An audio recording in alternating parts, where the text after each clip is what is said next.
கும்ப ராசியில் இருக்கக்கூடிய அனைத்து நண்பர்களுக்கும், அன்பர்களுக்கும், தோழர்களுக்கும், தோழிகளுக்கும் அன்பார்ந்த மனமார்ந்த வணக்கத்தை உங்கள் ஜோதிடர் செல்வன் இந்த இடத்தில் தெரிவித்துக் கொள்கிறேன். மதுரை மீனாட்சி அம்மன் மட்டும்தான் உங்களுக்கு துணை. அம்பாலோட துணை உங்களுக்கு இருக்கிற வரைக்கும் உங்களுக்கு வாழ்க்கையில் வெற்றி மேலே வெற்றி தான். அம்பாலை கும்பிட ஆரம்பிக்கலை அப்படின்னா இன்னிலிருந்து இந்த நிமிஷத்துலேருந்து ஆரம்பிச்சிடுங்க. வாழ்க்கை உங்களுக்கு நீங்கள் நினச்சதை விட அமோகமாக இருக்கும் அன்பர்களே. தலைவலி அதிகமாக இருக்கக்கூடிய ராசி தான் கும்பம்.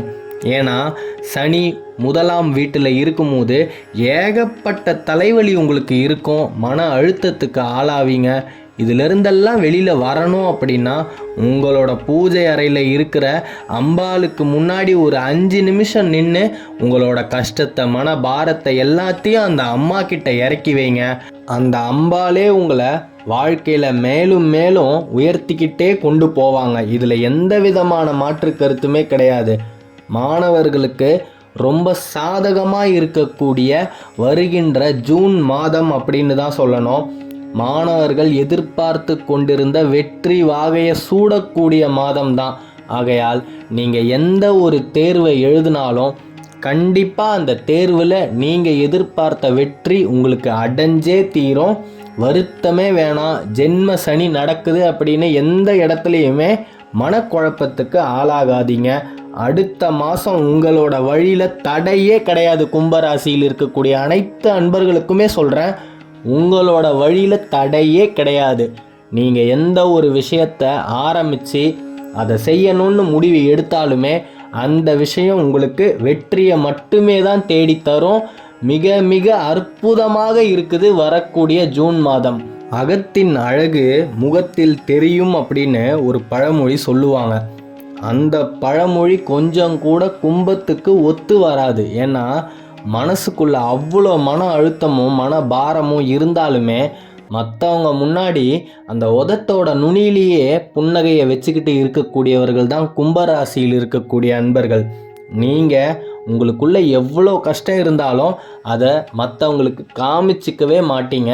ஏன்னா அவங்களும் அதை நினச்சி வருத்தப்படக்கூடாது, என் கஷ்டம் என்னோடையே இருந்துட்டு போகட்டும் அப்படின்னு தான் நினைப்பீங்க. பழி வாங்குகிற எண்ணம் உங்களுக்கு சுத்தமாக இருக்கவே இருக்காது. நேர் வழியில் மட்டும்தான் நடக்கணும். சுட்டு போட்டால் கூட குறுக்கு வழி வரவே வராது. அப்படின்னா என்னன்னே தெரியாது. உங்களோட இந்த வெள்ளந்தியான குணத்தால் தான் இன்னமும் நீங்கள் முன்னேறாமையே இருக்கிறீங்க அப்படின்னு சொன்னால் உங்களால் நம்ப முடியுமா? காரணம் நீங்கள் கிடையாது, உங்களோட கிரக கோச்சார பலன்கள் அப்படி இருக்குது. உங்களை ஏமாத்துறது மட்டுமே தாங்க உங்களை சுற்றி இருக்கிறவங்களோட முழு நேர நோக்கமாகவே இருக்கும்போது அப்பேற்பட்டவங்க மத்தியில் நீங்கள் எப்படி வாழணும்? சூதுவாது தெரிஞ்சு வாழணும். யாருக்கு உதவி பண்ணணும், யாருக்கு உதவி பண்ணக்கூடாது. நாம் ஒருத்தருக்கு உதவி பண்ணுறோம் அப்படின்னா அந்த உதவியை அவர் பெறக்கூடிய தகுதி அவருக்கு இருக்குதா அப்படின்னு ஆலோசித்து இனிமேலாவது வரக்கூடிய காலங்களிலாவது கும்பராசி அன்பர்கள் இருக்க வேண்டும் அப்படின்னு இந்த இடத்துல ரொம்பவே தாழ்வாக கேட்டுக்கிறேன். உற்றார் உறவினர் மத்தியில் மரியாதையே இருக்காது.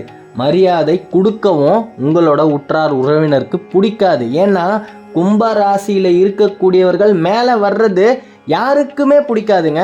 ஆனால் அதே உற்றார் உறவினர் உங்களால் ஒரு விஷயம் ஆகும் அப்படின்னு இருக்கும்போது அப்படியே உங்ககிட்ட வந்து உங்களை தலை மேலே தூக்கி வச்சு பேசுவாங்க. கும்பராசியா, நீங்கள் தான் அப்படி, நீங்கள் தான் இப்படி, உங்களால் மட்டும்தான் இது எல்லாமே செய்ய முடியும் அப்படின்னு இல்லாதது பொல்லாததெல்லாம் சொல்லி உங்களை தலை மேலே தூக்கி வச்சு பேசுவாங்க. ஆனால் அவங்க சும்மா அந்த நேரத்தில் காரியத்தை சாதிச்சுக்கணுன்றதுக்காக தான் பேசுகிறாங்க அப்படின்றது உங்களுக்குமே தெரியும். இருந்தாலும் சரி, போனால் போகட்டும், நாம் நேர் வழியிலேயே நடப்போம், நாம் நல்லதே செய்வோம் அப்படின்னு நினச்சி நீங்கள் இன்னமுமே வெள்ளந்தியாக வாழ்ந்துக்கிட்டு இருக்கிறீங்க அன்பர்களே.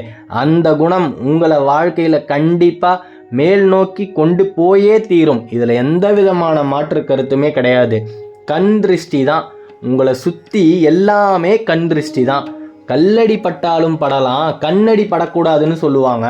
நீங்கள் ஒரு 10,000 ரூபாய் அதிகமாக ஒரு மாதத்தில் சம்பாரிச்சிட்டிங்க அப்படின்னு சொன்னால் யாருக்குமே பொறுக்காதுங்க. அவ்வளோ பொறாமைங்க உங்கள் மேலே. உங்களோட உற்றார் உறவினருக்கும் நீங்கள் முன்னேறது பிடிக்காது.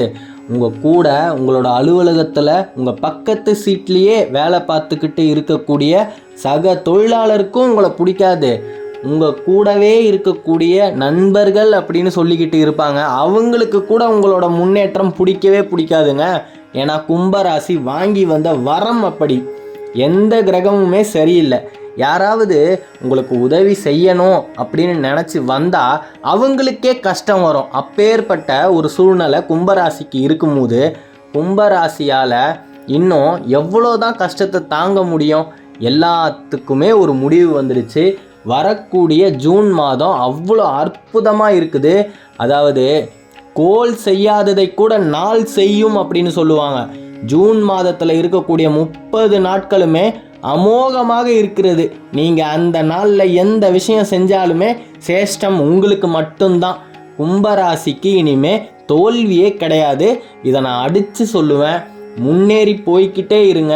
நீங்கள் போகிற பாதையில் எந்த விதமான தடைகளுமே கிடையாது அடுத்து வரக்கூடிய 30 நாட்கள். ஆகையால் அன்பார்ந்த கும்பராசியில் இருக்கக்கூடிய அன்பர்களே, அம்பாலோட துணை உங்களுக்கு இருக்கிற வரைக்கும் உங்களுக்கு எந்த விதமான கஷ்டமுமே நிலச்சி இருக்காது. கஷ்டங்கள் வரும், ஆனால் அது நிலச்சி இருக்காது. கஷ்டங்கள் வரக்கூடிய தடமும் தெரியாது, அது போகிற இடமும் தெரியாது. ஒரு குறிப்பிட்ட குறுகிய காலங்கள் மட்டுமே தான் நீங்கள் கஷ்டப்படுற மாதிரி இருக்கும். நீண்ட நாட்களாக உங்களுக்கு எந்த விதமான கஷ்டமுமே இருக்காது.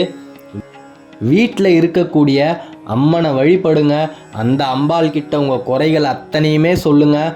என்னை கேட்டால் ஆலயத்துக்கு போய் வழிபடுறது இன்னும் சிரேஷ்டமான விஷயம் அப்படின்னு சொல்லுவேன். ஏன்னா நம்மளோட இல்லம் என்றைக்குமே சுத்தமாக இருக்காது. ஏதாவது ஒரு நாள் அசுத்தம் அடைஞ்சே தீரும். அதனால் ஆலயம் அப்படின்றது எந்நேரமும் வருடம் முழுவதுமே சுத்தமாக இருக்கக்கூடிய ஒரு இடம். அந்த இடத்துல போய் உங்களோட மனசில் இருக்கிற அத்தனை பாரத்தையுமே நீங்கள் இறக்கி வச்சு ஒரு 5 நிமிஷம் அந்த அம்பாள் முன்னாடி தியானத்தில் உட்காருங்க. அதுக்கப்புறம் உங்கள் வாழ்க்கையில் நடக்கக்கூடிய மாற்றங்களை நீங்களே பார்த்து வியப்படைவீர்கள். அன்பர்களே, கும்பராசியில் இருக்கக்கூடிய அனைத்து அன்பர்களுக்கும் நண்பர்களுக்கும் இனி தோல்வியே இல்லை. நடந்து கொண்டிருக்கின்ற 2024ஆம் ஆண்டு குரோதி வருடத்தில் கண்டிப்பாக நீங்கள் ஒரு மாற்றத்தை கண்டே தீருவீங்க. மிகப்பெரிய ஒரு சொப்பனம் உங்களை தேடி வந்தே தீரும். நீங்கள் இது நாள் வரைக்கும் எதிர்பார்த்து கொண்டிருந்த வேலை வாய்ப்பு உங்களுக்கு கிடைத்தே தீரும். நீங்கள் எந்த தேர்வை எழுதி தேர்ச்சி பெற்று வாழ்க்கையில் ஒரு பெரிய இடத்துக்கு போகணும் அப்படின்னு சொப்பனம் கண்டுகிட்டு இருந்தீங்களோ அது நிறைவேறக்கூடிய ஒரு பொன்னான ஆண்டு தான் நடந்து கொண்டிருக்கின்ற 2024ஆம் ஆண்டு. ஆகையால் அன்பார்ந்த கும்பராசியில் இருக்கக்கூடிய அனைத்து அன்பர்களுக்கும் நண்பர்களுக்கும் நான் ஒன்று தான் இந்த இடத்துல அழுத்தி ஆழமாக கேட்டுக்கிறேன். மன சோர்வு எந்த ஒரு தருணத்துலேயுமே அடையாதீங்க. மன அழுத்தத்துக்கு ஆளாகாதீங்க. தைரியமாக இருங்க. வெற்றி உங்களுக்கு தான். கண்டிப்பாக நீங்கள் வாழ்க்கையில் ஜெயிச்சே தீருவீங்க. வாழ்க்கையில் ஜெயிக்கக்கூடிய ராசி தான் கும்பராசி அப்படின்னே சொல்லலாம். கும்பராசியில் இருக்கக்கூடியவர்களுக்கு இனி தோல்வியே இல்லைன்னே சொல்லலாம். ஜெயம் உண்டாகட்டும். அடுத்த காணொளியில் விரைவில் சந்திப்போம் அன்பர்களே. கும்பராசியை பற்றி நீங்கள் தொடர்ந்து தெரிஞ்சுக்கணும் அப்படின்னா இந்த சேனலை சப்ஸ்கிரைப் பண்ணிக்கோங்க. தென்னாட்டுடைய சிவனே போற்றி, எந்நாட்டவருக்கும் இறைவா போற்றி. நன்றி.